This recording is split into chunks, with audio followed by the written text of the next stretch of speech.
তকদির যেটা লিখিত হয়ে যায় সেটা পরিবর্তন হয় না, কিন্তু ইল্লা বিদুআইল আউলিয়া, তোমার খুবই আকাঙ্ক্ষার বস্তু কি, রসুল চাইলেন তার আকাঙ্ক্ষার বিষয়টা, শেষ ইচ্ছাটা পূরণ করতে পারেন কিনা। বরং আল্লাহ কোন দিকে দৃষ্টি দেন, আমলনামা দেখবে সেখানে নেক আমল একেবারে খালি শূন্য, কিছুই নেই। মানুষটি আশ্চর্য হয়ে যাবে, এক একটি ফোঁটা ঘাম দিয়ে এমন এমন গুনাহ মাফ হয়ে যায়। মহান আল্লাহ পাক রব্বুল আলমিনের দরবারে কোটি কোটি শুকরিয়া যে আল্লাহ পাক আমাদেরকে ইমামুল আম্বিয়ার উম্মত হিসাবে কবুল করেছেন। আলহামদুলিল্লাহ। ইমামুল আম্বিয়া সৈয়দুল মুরসালিন সাল্লাল্লাহু আলাইহি ওয়াসাল্লামের উম্মত হওয়ার সুবাদে আল্লাহ তাআলা আমাদেরকে এমন নিয়ামত দিয়েছেন যেটা আল্লাহর ভাষায় আল্লাহ বলছেন, মান জাআ বিল হাসানাতি ফালাহু আশরু আমসালিহা। এই আখেরি রসুলের উম্মতরা কেউ যদি একটি ভালো কাজের দিকে অগ্রসর হয়, একটি নেক আমলের দিকে অগ্রসর হয়, একটি উত্তম কাজের দিকে অগ্রসর হয়, আমি আল্লাহ তাকে 10 গুণ বাড়িয়ে সওয়াব দান করি। সুবহানাল্লাহ। তাহলে এই যে নিয়ামত, আমরা ভালো কাজের দিকে অগ্রসর হব একবার, কিন্তু আল্লাহ তাআলা আমাদেরকে সওয়াব দেবেন 10 গুণ বাড়িয়ে। সুবহানাল্লাহ। এই যে নিয়ামত আমরা পেলাম, এই নিয়ামত আমরা পেয়েছি ইমামুল আম্বিয়ার গোলাম হওয়ার সুবাদে। আলহামদুলিল্লাহ। আমাদের নবীর পূর্ববর্তী নবীদের উম্মতগণ যতটুকু আমল করতেন ততটুকুই প্রতিদান পেতেন, সওয়াব আমল অনুপাতে। কিন্তু আখেরি রসুলের উম্মত হওয়ার কারণে আল্লাহ তাআলা আমাদেরকে এমন নিয়ামত দিয়েছেন, সাধারণ যে কোনো নেক আমল করব, সওয়াব পেয়ে যাব 10 গুণ বাড়িয়ে। সুবহানাল্লাহ। এটা হচ্ছে সাধারণ রীতি। এই রীতির বাইরেও আল্লাহ তাআলা আবার বিশেষ বিশেষ কিছু মেহেরবানি আছে, ওগুলির কোনো হিসাব নাই, কত গুণ বাড়িয়ে সওয়াব দেবেন।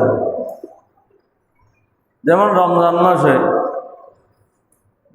মাসে যদি ইবাদত করা হয়, বিভিন্ন রিওয়ায়াতে এসেছে 70 গুণ বাড়িয়ে সওয়াব দেওয়া হয়। 70 গুণ নয়, কোন কোন রিওয়ায়াতে এসেছে 1 লক্ষ গুণ পর্যন্ত সওয়াব বাড়িয়ে দেওয়া হয়। সুবহানাল্লাহ। সাধারণ রীতিতে একটি আমলের সওয়াব 10 গুণ বাড়িয়ে দেওয়া হবে, আর বিশেষ বিশেষ ক্ষেত্রে আল্লাহর ইচ্ছা, যত ইচ্ছা তত বাড়িয়ে আল্লাহ তাআলা আমাদেরকে সওয়াব দান করবেন। সুবহানাল্লাহ। আমরা দৈনিক নামাজ পড়ব 5 ওয়াক্ত, সওয়াব কত পাব? 50 ওয়াক্তের সওয়াব। সুবহানাল্লাহ। এটা হচ্ছে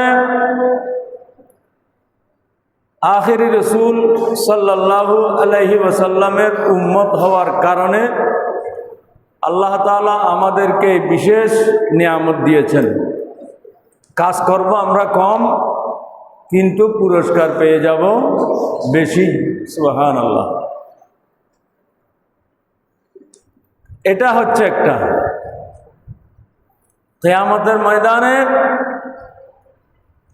যখন আল্লাহ তাআলা আমাদের কাছ থেকে হিসাব নেবেন, তো এই হিসাব নেওয়ার সময় যখন ওই মান জাআ বিল হাসানাতি, আমরা যখন আল্লাহর দরবারে হাজির হব একটি নেক আমল নিয়ে,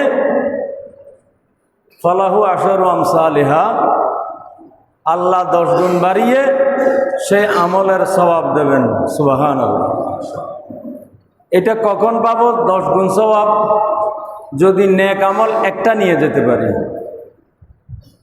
নেক আমল একটা নিলে 10 গুণ সওয়াব, 2টা নিলে তার 10 গুণ, 3টা নিলে তার 10 গুণ, এইভাবে সওয়াব। কিন্তু যদি সওয়াব নেওয়া না যায়, যদি বলেন এটা কিভাবে হয়, সওয়াব কিভাবে নেওয়া যাবে না? একজন ইমানদার মুসলমান সে তো অবশ্যই কিছু না কিছু ভালো কাজ করেছে, নেক আমল করেছে। তো কিছু না কিছু নেক আমল করে সে কিয়ামতের ময়দানে ওই নেক আমলগুলি, বেশি নেক আমল হয়তো থাকবে না, কিছু নেক আমল তো থাকবে, ভালো কাজ তো থাকবে। ওই কিছু ভালো কাজ নিয়ে তো হলেও আল্লাহর দরবারে হাজির হবে। আল্লাহর দরবারে যখন ওই কিছু নেক আমল নিয়ে হাজির হবে, তাহলে 10 গুণ বাড়িয়ে সওয়াব পেয়ে যাবে। কিন্তু কোনো নেক আমলও যদি নিতে না পারে, এটাই হচ্ছে সবচেয়ে দুর্ভাগ্যের বিষয়। আমাদের প্রতি আল্লাহর পক্ষ থেকে বিশেষ নিয়ামত যেমন আছে, নেক আমল করব একটা, সওয়াব পাবো 10 গুণ বাড়িয়ে, তেমনিভাবে কিছু হতভাগা মানুষ থাকবে যারা কোনো নেক আমলই নিতে পারবে না আল্লাহর দরবারে। সেটা কিভাবে হবে? যেমন হাদিস শরীফে আছে, কিয়ামতের ময়দানে এমন একজন মানুষকে আল্লাহ তাআলা তার আমল নামা দেবেন।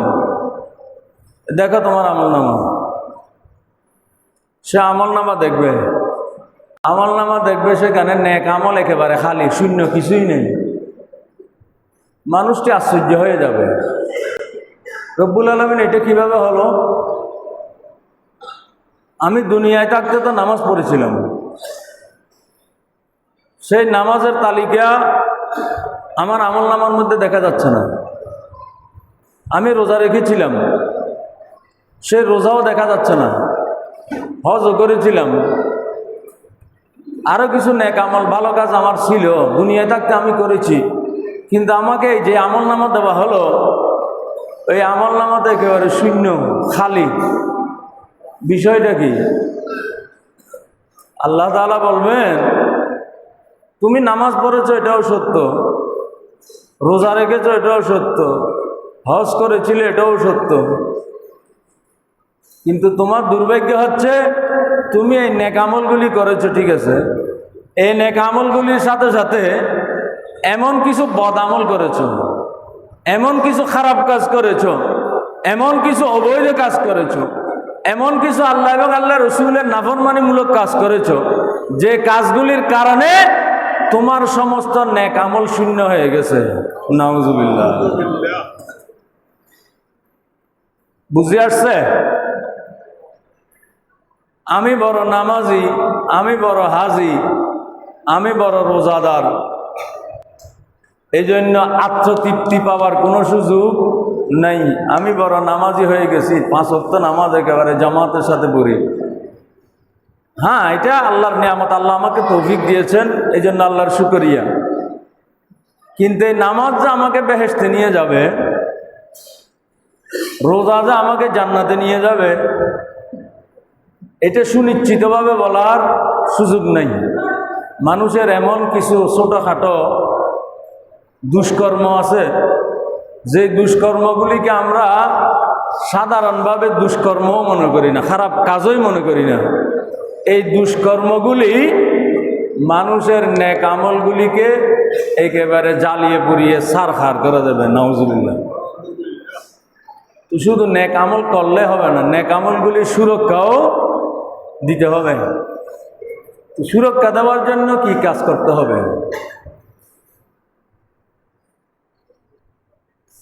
যেমন হাদিস শরীফে এসেছে,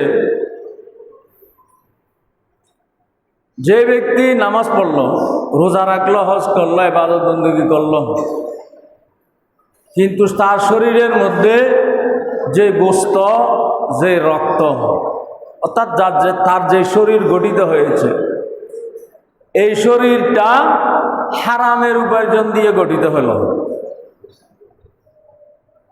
হারামের উপার্জন দিয়ে তার শরীর গঠিত হয়েছে।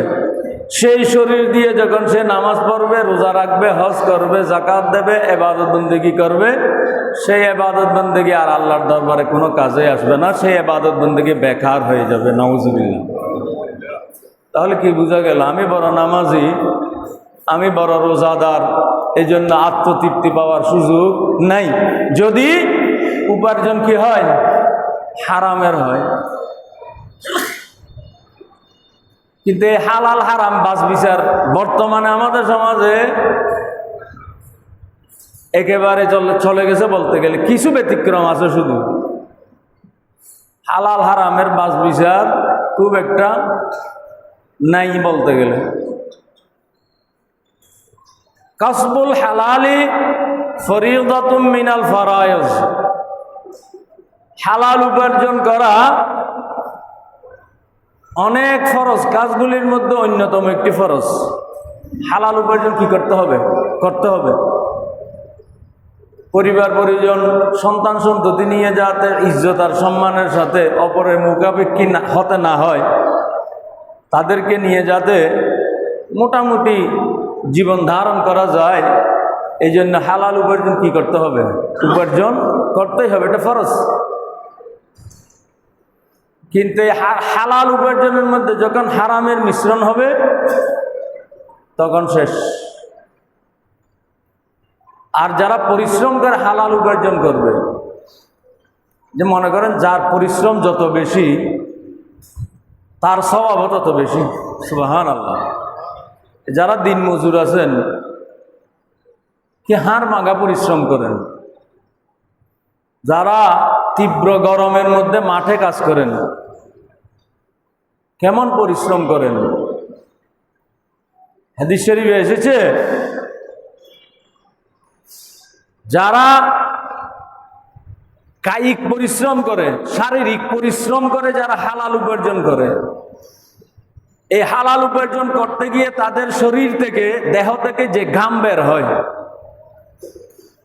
এই ঘামের এক একটি ফোঁটা ঘাম, এক একটি ফোঁটা ঘাম দিয়ে এমন এমন গুনাহ মাফ হয়ে যায়। অনেক সময় হজ আর উমরার মাধ্যমেও এই ধরনের গুনাহ মাফ হয় না। সুবহানাল্লাহ। হজ আর উমরা করলে তো, যদি সেই হজ আর উমরা যদি আল্লাহর দরবারে কবুল হয়ে যায়, তাহলে তো সমস্ত গুনাহ মাফ। কিন্তু এখানে বলা হচ্ছে যারা কায়িক পরিশ্রম করে, হাড় ভাঙা খাটুনি করে, তাদের দেহ থেকে যে ঘাম বের হবে, এই ঘামের মাধ্যমে তাদের এমন এমন গুনাহ মাফ হয়ে যায় যেগুলি হজ উমরার মাধ্যমে মাফ হয় না। সুবহানাল্লাহ। তাহলে হালাল উপার্জনের মধ্যে এত ফজিলত। তো যার পরিশ্রম যত বেশি হালাল উপার্জনের জন্য, তার স্বভাবও তত বেশি হবে।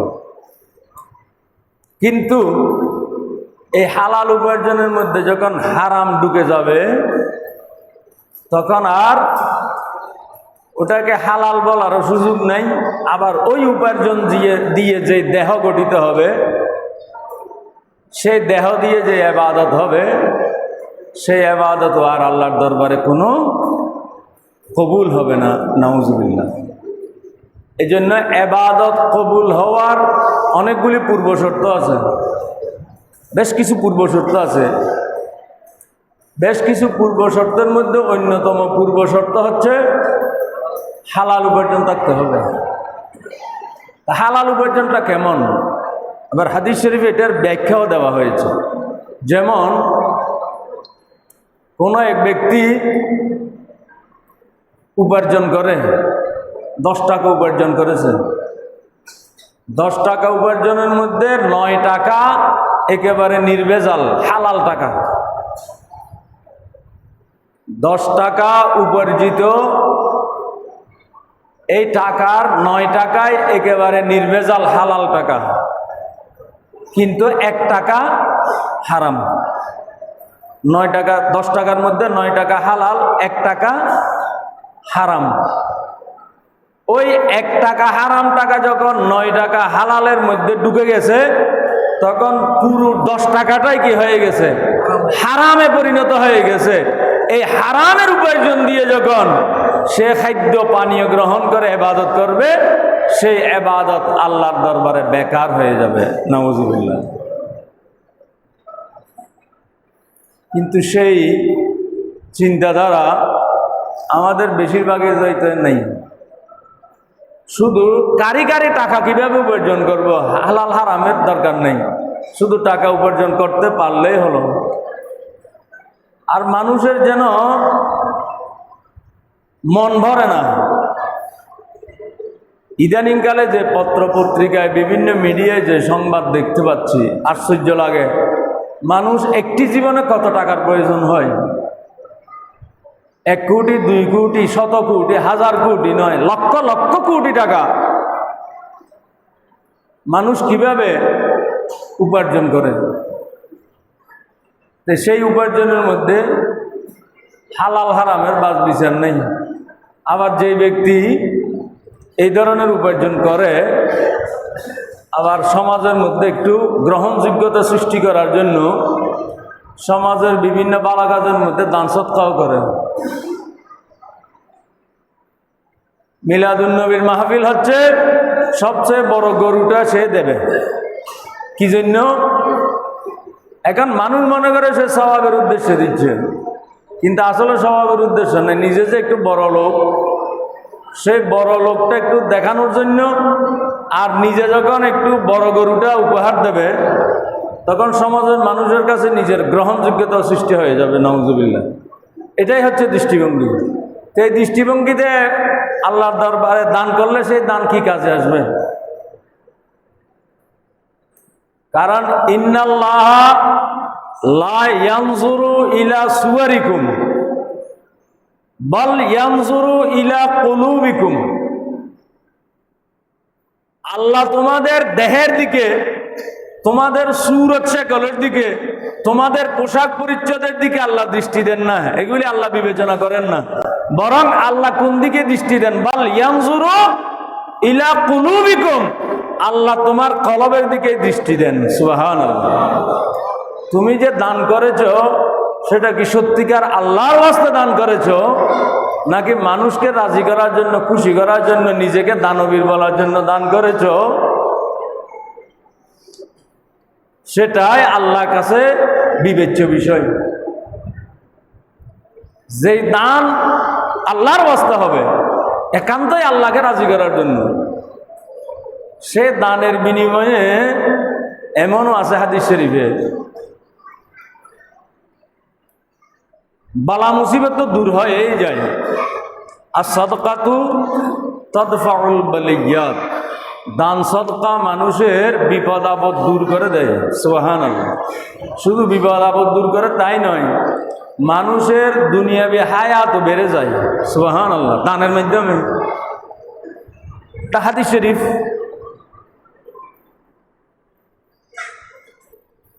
যেমন এক সাহাবী, যুবক সাহাবী, অত্যন্ত গরিব, একেবারে গরিব। দিয়ে এত গরিব, মানে কোন রকমে দিন যাপন করে, কোন রকমে দিন যাপন করে। আমার রসুলের সাথে থাকে, রসুলের পিছনে নামাজ আদায় করে। এতটুকু যুবক বয়স, আখলাক খুব সুন্দর, যে কারণে রসুল সাল্লাল্লাহু আলাইহি ওয়াসাল্লাম ওই সাহাবীকে খুব পছন্দ করেন, ওই গরিব সাহাবীকে। রসুল সাল্লাল্লাহু আলাইহি ওয়াসাল্লাম যেহেতু সাহাবীকে পছন্দ করেন, একদিন ওই সাহাবীর সাথে রসুল সাল্লাল্লাহু আলাইহি ওয়াসাল্লাম কুশল বিনিময় করছেন, কথা বলছেন। সাহাবী যেহেতু খুবই দরিদ্র, রসুলের একটু মায়া হচ্ছে তার প্রতি। মায়া দিয়ে রসুল সাল্লাল্লাহু আলাইহি ওয়াসাল্লাম তার সাথে কথা বলছেন, আলোচনা করছেন। এই অবস্থায় জিবরাইল আলাইহিস সালাম নাজিল হলেন, বললেন, ইয়া রাসূলুল্লাহ, আপনি আপনার এই গরিব সাহাবীকে, যুবক সাহাবীটাকে খুব বেশি পছন্দ করেন, তাকে মায়া দিয়ে কথা বলছেন, কিন্তু ইয়া রাসূলুল্লাহ, এই মায়া আর বেশি দিন থাকবে না। আগামীকাল জোহরের নামাজের পরেই আপনার এই সাহাবের হায়াত শেষ হয়ে যাবে, তার মৃত্যু হয়ে যাবে। যে রসুল সাল্লাল্লাহু আলাইহি ওয়াসাল্লামকে জিবরাইল জানিয়ে দিলেন তার হায়াত শেষ, বেশি বাঁচবে না আর আগামীকাল পর্যন্ত, জোহরের পর পর্যন্ত। রসুল একটু আফসোস করলেন, গরিব সাহাবী, যাকে পছন্দ করেন, এখন আল্লাহর লেখার বাইরে তার কিছুই নাই। তখন রসুল সাল্লাল্লাহু আলাইহি ওয়াসাল্লাম ওই সাহাবীর কাছে জিজ্ঞাসা করলেন। এখন রসুল জানতে পেরেছেন আগামীকাল পর্যন্ত তার হায়াত আছে, আয়ু আছে, এরপরেই সে দুনিয়া থেকে বিদায় নেবে। সেটা তাকে প্রকাশ করছেন না, তবে তার কাছ থেকে জানতে চাইলেন, এ সাহাবী, তুমি খুবই গরিব, দরিদ্র, আখলাক সুন্দর, এগুলো আমি জানি। তোমার এই জীবনে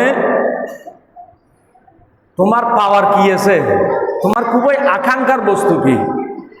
রসুল চাইলেন তার আকাঙ্ক্ষার বিষয়টা, শেষ ইচ্ছাটা পূরণ করতে পারেন কিনা। সাহাবীর কাছে জানতে চাইলেন, তোমার এমন কি আছে যেটা তুমি কামনা করো? সাহাবী বলল, ইয়া রাসূলুল্লাহ, আমি এত গরিব, এত দরিদ্র, এই যুবক বয়সে উপনীত হয়েছি, এই বয়সে আমি কোনোদিন কোনো মিষ্টান্ন, কোনো মিষ্টি দ্রব্য আহার করতে পারি নাই, খেতে পারি নাই, অভাবের কারণে। রসুল বুঝতে পারলেন এত গরিব মানুষ, সে এই বয়সে এসেও কোনো মিষ্টি দ্রব্য খাইতে পারে নাই। রসুল চিন্তা করলেন, ঠিক আছে, তার মিষ্টি দ্রব্যের ব্যবস্থা করবেন। তারপরে জিজ্ঞেস করলেন, আর কি পুণ্য আছে তোমার? বললেন, ইয়া রাসূলুল্লাহ, আপনি তো দেখতেই পাচ্ছেন আমি খুবই গরিব, বয়স যৌবনে পদার্পণ করেছি, কিন্তু দরিদ্রতার কারণে বিয়ে করতে পারিনি এখন। রসুল বললেন, তোমার এই ধরনের পছন্দের কেউ আছে কি না, যাকে তুমি বিয়ে করতে চাও? তখন সাহাবী বলল, ইয়া রাসূলুল্লাহ, আছে একজন, আমার এক চাচাতো বোন, তাকে আমার খুব পছন্দ, অত্যন্ত চরিত্রবতী একজন মহিলা, আখলাক খুব সুন্দর, কিন্তু আমার যে দরিদ্রতা, এই দরিদ্রতার কারণে আমি সাহস পাচ্ছি না আমার ওই চাচাতো বোনকে বিয়ে করার প্রস্তাব দেওয়ার। নেক স্ত্রী, চরিত্রবতী স্ত্রী আল্লাহর দুনিয়ার মধ্যে সর্বোৎকৃষ্ট সম্পদ। সুবহানাল্লাহ, এটা হাদিস শরীফ। আদ-দুনিয়া কুল্লুহা মাতা ওয়া খায়রু মাতাইহা আল মিরআতুস সালিহা। সমস্ত দুনিয়া হচ্ছে মানুষের উপভোগের বিষয়, সম্পদ। সমস্ত দুনিয়া যা কিছু আছে এগুলি সব সম্পদ, কিন্তু সমস্ত সম্পদের মধ্যে সর্বশ্রেষ্ঠ সম্পদ হচ্ছে একজন নেককার চরিত্রবতী স্ত্রী। সুবহানাল্লাহ। চরিত্রবতী, নেককার, আখলাকে হামিদা সম্পন্ন একজন স্ত্রী দুনিয়ার মধ্যে সর্বোৎকৃষ্ট সম্পদ। সুবহানাল্লাহ। সেই ধরনের গুণাবলী এই মহিলার আছে। যে সাহাবী বলছে, ইয়া রাসূলুল্লাহ, আমার সাহাবী, আমার চাচাতো বোন, কিন্তু আমি সাহসে পারছি না তাকে কি করার, প্রস্তাব দেওয়ার। এবার রসুল সাল্লাল্লাহু আলাইহি ওয়াসাল্লাম হযরত আবু বকরকে ডাকলেন, সাহাবীদেরকে বললেন, এই আবু বকরকে ডাকো, আলীকে ডাকো, ওসমান গনিকে ডাকো। সাহাবীরা যারা মোটামুটি অবস্থা সম্পন্ন সাহাবীদেরকে ডেকে নিয়ে আসলেন। রসুল সাল্লাল্লাহু আলাইহি ওয়াসাল্লাম সাহাবীদেরকে হুকুম দিলেন, হে সাহাবীরা, তোমরা এই গরিব যুবক সাহাবীদের বিয়ের ব্যবস্থা করো। বিয়ের জন্য একজনে তার এই ব্যবস্থা করো, বিছানাপত্রের ব্যবস্থা করো, একজনে তার তৈজসপত্রের ব্যবস্থা করো, একজনে তার বিভিন্ন প্রয়োজনীয় জিনিসের ব্যবস্থা করো। এদিকে রসুল শুধু হুকুম দিচ্ছেন, সাহাবীরা সবাই সব কিছু বন্দোবস্ত করে দিলেন। সুবহানাল্লাহ। রসুল সাল্লাল্লাহু আলাইহি ওয়াসাল্লাম ওই যুবকের পক্ষ হয়ে তার চাচার কাছে প্রস্তাবও পাঠিয়ে দিলেন, তোমার মেয়েকে এই যুবকের সাথে বিয়ে দাও। কারণ রসুল যখন প্রস্তাব দেবেন তখন সেই প্রস্তাব ফিরিয়ে দেওয়ার আর অধিকার থাকে না কারণ। রসুল যখন প্রস্তাব দিলেন, তার চাচা সেই প্রস্তাবে রাজি হয়ে গেলেন। সুবহানাল্লাহ।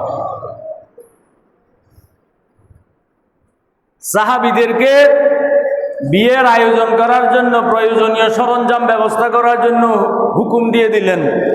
হযরত উসমান গনিকে বললেন, হে উসমান গনি, তুমি এমন মিষ্টি খাবারের ব্যবস্থা করবে, এই সাহাবীর বিয়ের অনুষ্ঠানের জন্য এমন মিষ্টি খাবারের ব্যবস্থা করবে যে মিষ্টি খাবার ইতপূর্বে কেউ খায়নি, কেউ তৈরি করেনি, এত উন্নত মানের মিষ্টি খাবারের ব্যবস্থা করবে। সুবহানাল্লাহ। হযরত উসমান গনিও রসুলের হুকুম, তো সেই হুকুমের তো ব্যত্যয় করা যাবে না। অত্যন্ত উন্নত মানের, তৎকালীন সময়ে যেভাবে প্রয়োজন অত্যন্ত উন্নত মানের মিষ্টি দ্রব্যের ব্যবস্থা করলেন। ধুমধামের সাথে রাত্রে বিয়ে হয়ে গেল। আলহামদুলিল্লাহ, রাত্রে ধুমধামের সাথে বিয়ে হয়ে গেল। উন্নত মানের মিষ্টি দ্রব্য দিয়ে মানুষকে মেহমানদারি করা হলো। যেই সাহাবী বিয়ে করলো সেই সাহাবীর জন্য ওই মিষ্টি দ্রব্য খানা তৈরি করে রাখা হলো। ওই সাহাবীর বিয়ের পরে রাত্রিবেলা তাদের কি হবে? বাসর হবে। সাহাবীরা কি ত্যাগ দিয়েছেন! ধুমধামের সাথে বিয়ে হলো, কিন্তু আগামীকাল তার আয়ু আছে কতটুকু? আগামীকাল জোহর নামাজের পর পর্যন্ত। রাসূলুল্লাহ সাল্লাল্লাহু আলাইহি ওয়াসাল্লাম এই গরিব সাহাবীর শুধু শেষ ইচ্ছা পূরণের জন্য এগুলি আয়োজন করলেন। বিয়ে হয়ে গেল, রাত্রিবেলা সেই সাহাবী তার স্ত্রীকে নিয়ে বাসরে বসলেন।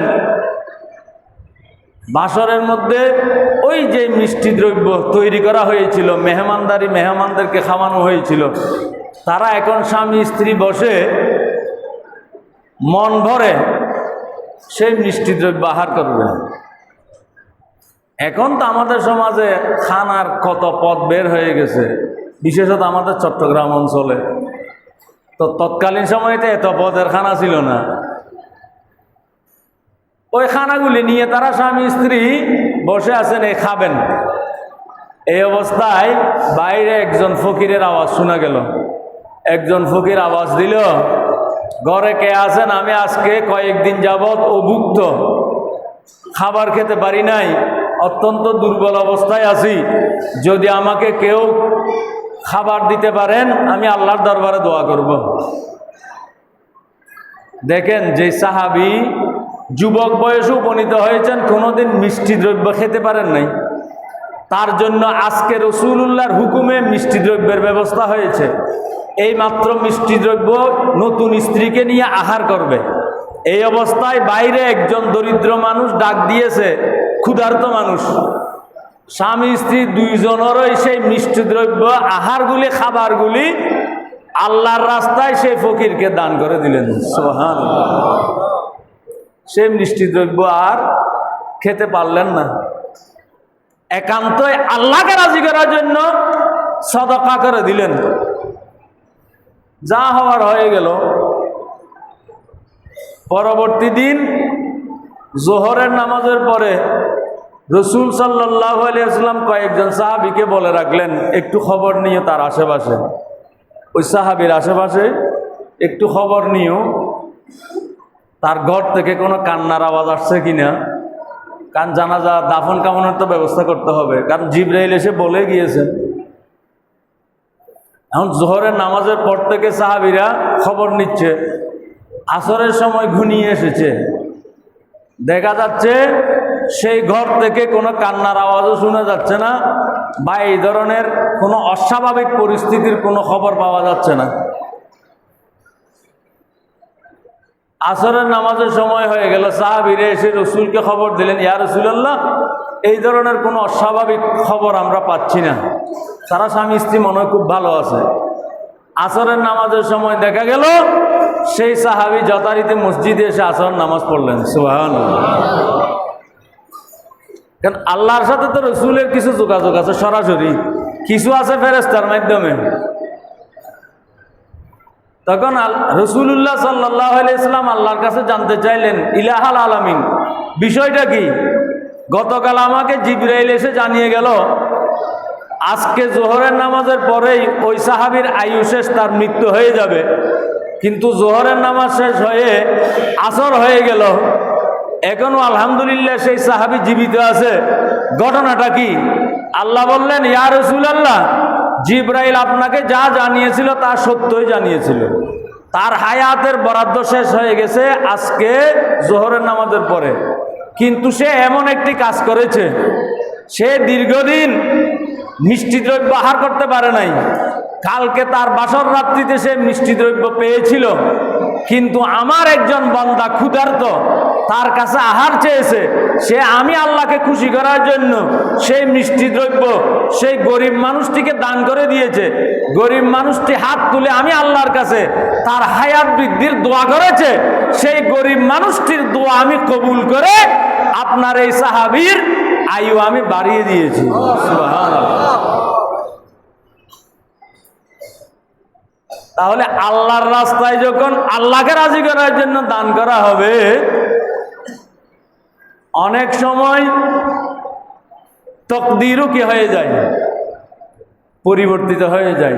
এই জন্য হাদিস শরীফে এসেছে, আত-তাকদীরু লা ইয়ারুদ্দু, তকদির যেটা লিখিত হয়ে যায় সেটা পরিবর্তন হয় না, কিন্তু ইল্লা বিদুআইল আউলিয়া, কিন্তু অনেক সময় আউলিয়া একরামের দোয়ার বদৌলতে তকদিরও কি হয়ে যায়, পাল্টে যায়।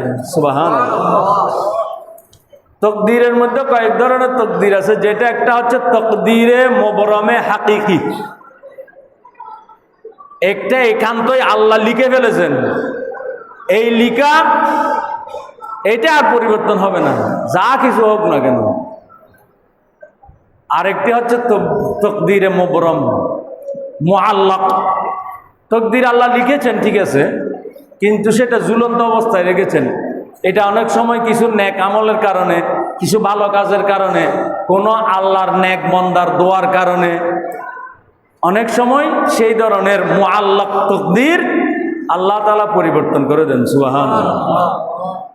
তো কোনটি একেবারে তকদিরে মুবরমে হাকিকি, কোনটি মুআল্লাক সেটা আমরা জানি না। এই জন্য আমরা আল্লাহর কাছে কি চাই, সবসময় ভালো কিছু চাই। তো ভালো কিছু চাইলে অনেক সময় যদি মুবরম সেটা মুআল্লাক হয় তকদির, অনেক সময় মুআল্লাক তকদির কি হয়ে যায়, আল্লাহ তাআলা সেটা পাল্টে দিয়ে দেন, যেমন এই সাহাবীর ব্যাপার হয়েছে। তার যেটা আলোচনা করতে চেয়েছিলাম, অর্থাৎ দান সাদাকা যদি মানুষকে লোক দেখানোর উদ্দেশ্যে করা হয়, সেই সাদাকার কোনো মূল্য আল্লাহর দরবারে নাই।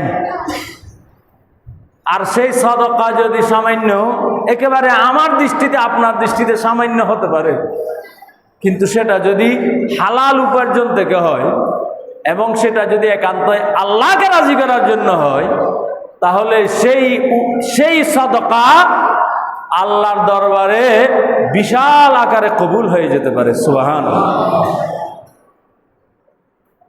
তাহলে আলোচনার মূল ছিল আমরা নেক আমল করব, কিন্তু নেক আমলগুলির সুরক্ষা দিতে হবে। সুরক্ষা কিভাবে হবে? প্রথম পূর্ব শর্ত হচ্ছে হালাল উপার্জন হতে হবে। হালাল উপার্জন ছাড়া হারামের উপার্জন দিয়ে যে দেহ গঠিত হবে, শরীর গঠিত হবে, সেই শরীর দিয়ে যত নামাজই হোক, যত রোজা হোক, বছরে প্রতি বছর একটা একটা হজ হোক, বছরে কয়েকবার উমরা হোক, সেগুলি সব আল্লাহর দরবারে বেকার হয়ে যেতে পারে। নাউজুবিল্লাহ।